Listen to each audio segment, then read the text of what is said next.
পৰাগধৰ চলিহা প্ৰেক্ষাগৃহত ৭১ সংখ্যক ৰঙালী বিহু সন্মিলন।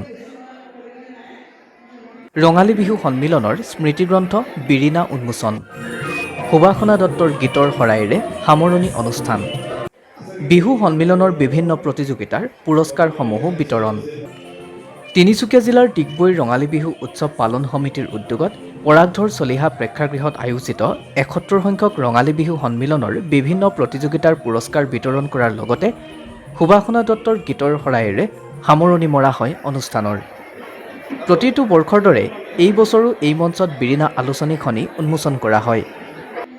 ডিগবৈ ৰঙালী বিহু উৎসৱ পালন সমিতি আৰু ডিগবৈ সমাজ জীৱনলৈ অৱদান আগবঢ়োৱা বিগত এটা বৰ্ষৰ ভিতৰত বৈকুণ্ঠগামী হোৱা মাণিক নাৰায়ণ পাটোৱাৰী, মদন মোহন চৌধুৰী, ৰবীন কোঁৱৰ, ৰেণু ভট্টাচাৰ্য, উপেন্দ্ৰ নাথ কোঁৱৰ, চিকন বৰগোহাঁই, কৃষ্ণ ডেকা, দেৱাশিষ পাচনি, আনন্দ চন্দ্ৰ দত্ত, ডক্টৰ অমৃত চন্দ্ৰ ডেকা, যদুমণি হেনচোৱা, বিমল কোঁৱৰ, মিণ্টু বৰগোহাঁই, গোবিন খেৰুৱা, হিৰণ্য বৰগোহাঁই, সাবিত্ৰী দেৱী আৰু অৰিন্দম চৌধুৰী সোঁৱৰণত মঞ্চখনি উচৰ্গা কৰা হয়।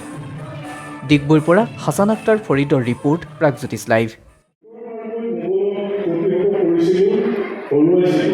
আমি অসম জিকিবলৈ দিয়া নাছিলোঁ, কিন্তু আজি যদি কোনোবা জাতিয়ে